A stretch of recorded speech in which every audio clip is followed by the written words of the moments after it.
네, 2011년부터 불거지기 시작한 문제가 하나 있었습니다. 가습기 살균제 사태였는데요. 우리 사회는 이 사태에 대해서 참사라는 이름을 붙였습니다. 정부의 공식 집계로만 보더라도 피해자가 6,500여 명, 사망자가 1,400명이 넘는다고 하는데요. 아무튼 이 가습기 살균제 참사 불거진 지 8년 만에 어제 사회적 참사 특별조사위원회 주최로 청문회가 열렸습니다. 오늘도 이틀차 청문회가 열릴 예정인데요. 어떤 이야기가 나왔는지 이분 연결해서 자세히 얘기 들어보겠습니다. 이 사회적 참사 특별조사위원회 가습기 살균제 참사 진상규명국 소속 조사 1과장을 맡고 있는 분인데요. 김유정 변호사 연결합니다. 변호사님 나와 계시죠?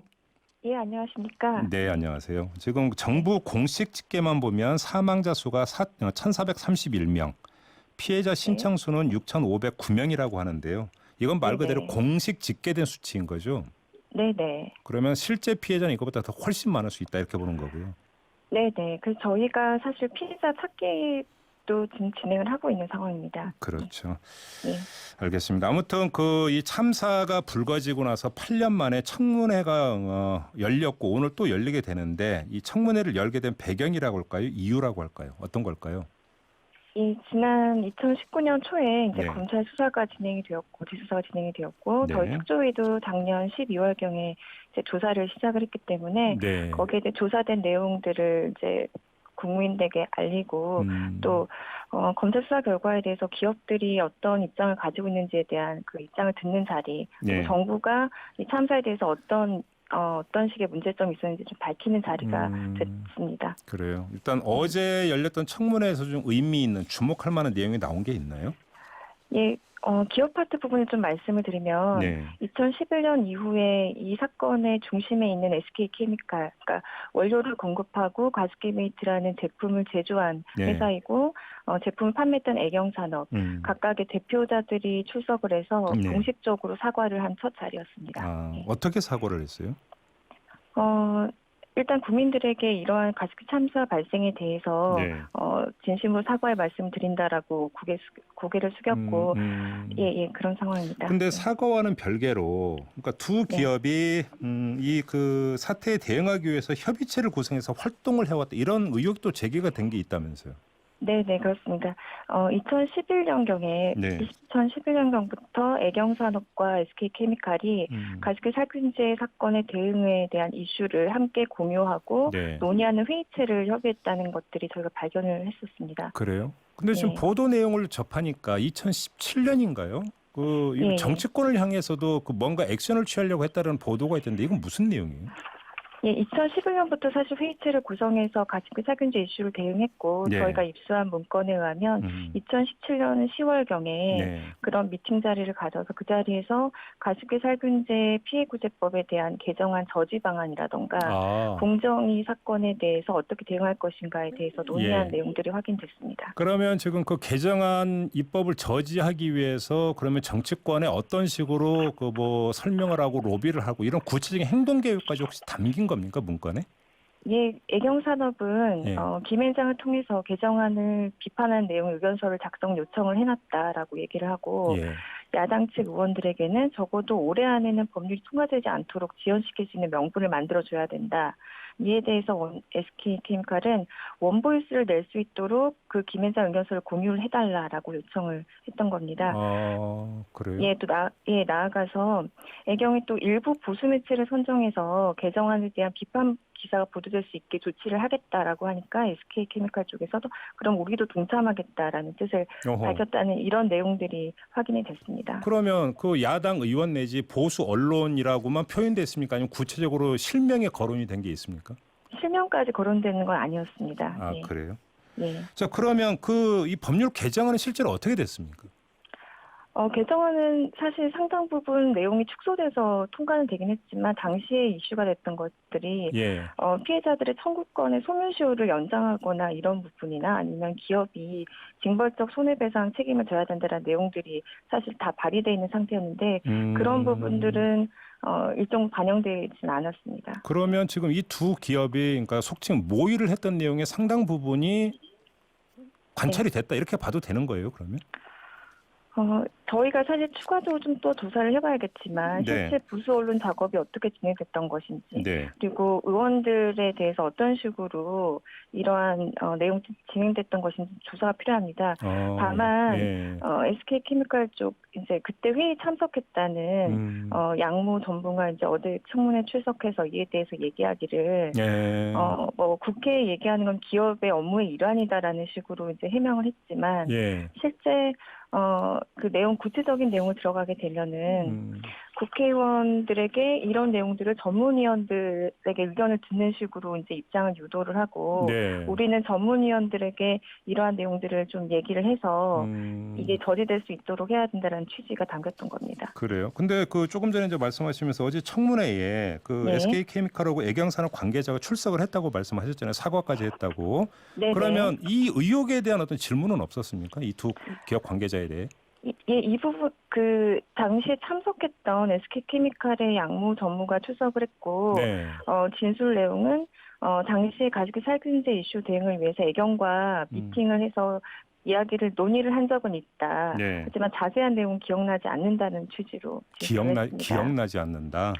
예. 그러니까 애경산업이 내부 보고서로 그런 걸 작성했으면 그런 내용이 있었겠지만 자기는 기억이 나지 않는다라는 취지였습니다. 자, 그럼 변호사님, 제가 이제 변호사님이시기도 하니까 그럼 그러니까 이게 사법적으로 이게 수사가 필요한 사항이라고 보세요. 어떻게 보세요? 저희가 사실은 특조위에서 좀 더 조사를 해서 이게 만약에 어떤 범죄 사실에 대한 개연성이 있다던가 그런 부분이 있으면 고발 조치를 할 수 있거나 아니면 수사 의뢰를 할 수 있습니다. 그래서 그 부분은 좀 더 조사를 해보고 진행을 해야 될 것 같습니다. 그러니까 특조위 차원에서 일단 좀 조사는 좀 더 그러니까 진행이 된 다음에 판단을 한다 이런 말씀이시고요. 예. 알겠습니다. 그 이 내용 말고 어제 또 청문회에서 주요하게 다뤄졌던 다른 내용이 있다면 어떤 걸까요? SK 애경산업이 이제 저희가 실질 조사를 나갔었는데요. 네. 거기서 그 피해자 사찰 문제 관련해서 피해자의 사찰 문제는 개인적인 문제였지 기업은 애경산업은 몰랐다라고 했지만 저희 실질 조사 결과 내부의 주간 보고 형식으로 공식 보고된 내용이 확인됐고. 잠깐만요, 변호사님. 피해자 사찰이라고 말씀하셨는데 좀 구체적으로 어떤 사례가 있었던 거예요?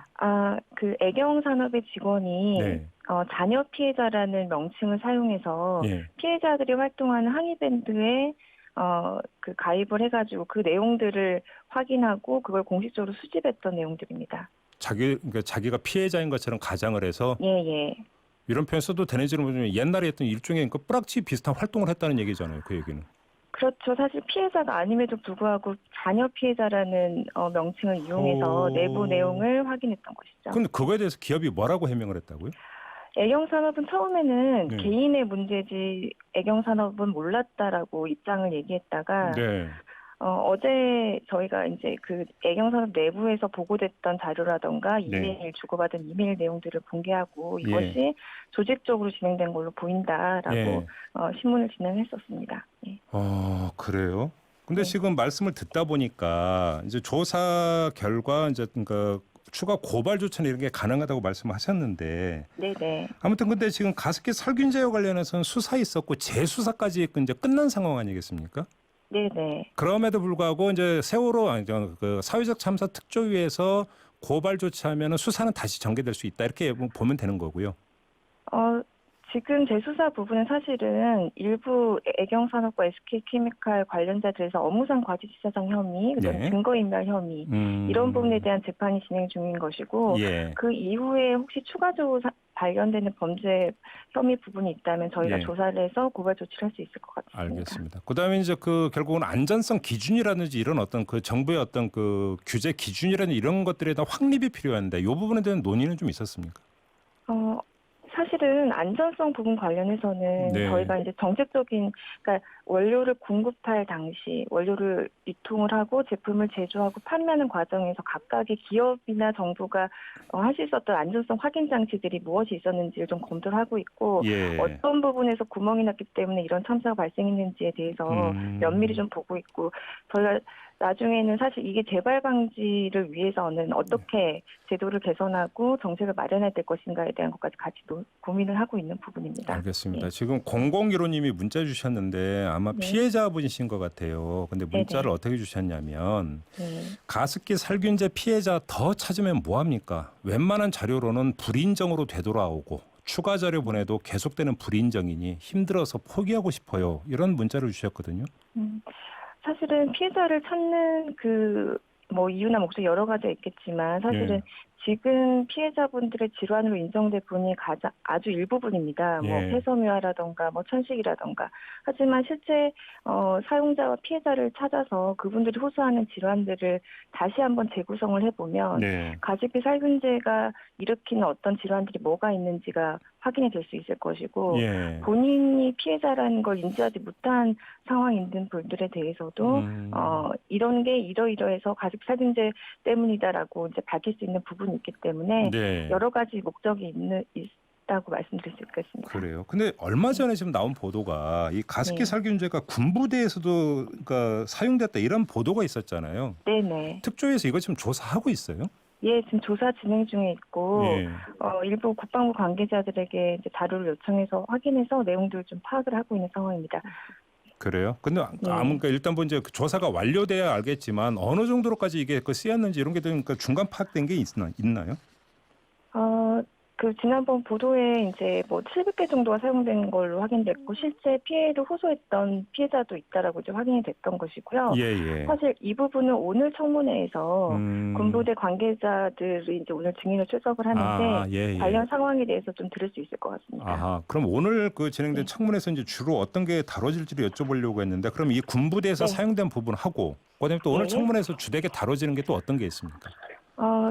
지금 사실 어제는 CMIT, MIT라는 물질이 사용된 이제 가습기 메이트 부분에 좀 집중이 됐다면 오늘은 PHNG랑 PGH, 그러니까 옥시에 사용됐던 이제 물질은 세피오에 사용됐던 물질 관련해서 이게 유해성 심사가 어떻게 됐던 것인지 당시에 그 부분이 좀 중점도 다뤄지고 군부대 뭐 현황이라던가 이런 부분에 대해서 좀 다뤄지고요. 기업 부분은 옥시 네킷 땡기저에 이제 외국인 임직원이 어떻게 개입이 되어 있는지, 그리고 LG 생활건강이 이제 2003년도경까지 팔았던 제품에 대해서 이게 이제 가습기 메이트 다음으로 세 번째로 많이 팔린 제품이거든요. LG의 제품이니까 그 부분에 대해서 안전성 자체가 어땠었는지 이번 부분들을 다루게 됩니다. 알겠습니다. 재판은 지금 어떻게 진행이 되고 있어요?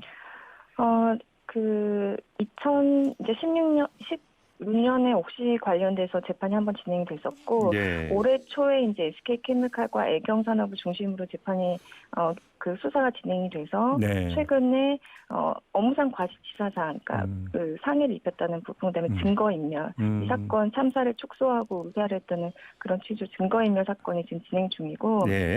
지난 8월 23일경에 이제 애경산업 첫 재판 결과가 나왔는데요. 애경산업 관계자들의 이제 증거인멸 혐의에 대해서 모두 유죄 판결이 선고됐습니다. 알겠습니다. 지금 5360님이 문자를 주셨는데 참사라 부르면서도 정부 당국자들의 대처를 보면 도대체 무엇을 했는지 국민들은 전혀 알 수 없었고 언론도 국민에게 알린 부분이 얼마나 있었는지 묻고 싶습니다. 이런 의견을 주셨어요. 정말 이제 그 특조위에서 이제 조사 일과장으로 직접 활동을 하시면서 느낀 바가 아마 이 부분이 간극이 큰지 느낀 바가 어떤지 좀 궁금해요, 변호사님.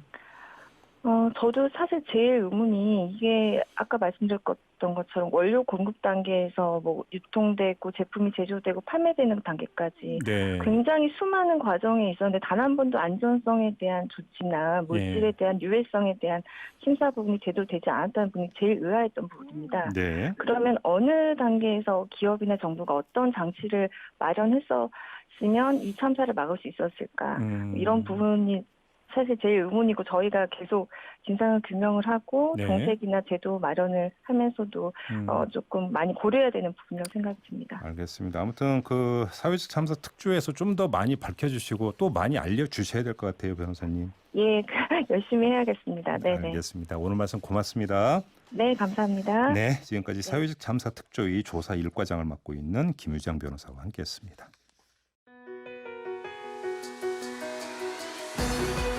이슈의 핵심을 꿰뚫는 예리한 시선, 믿고 듣는 진품 시사 김종배 시선 집중.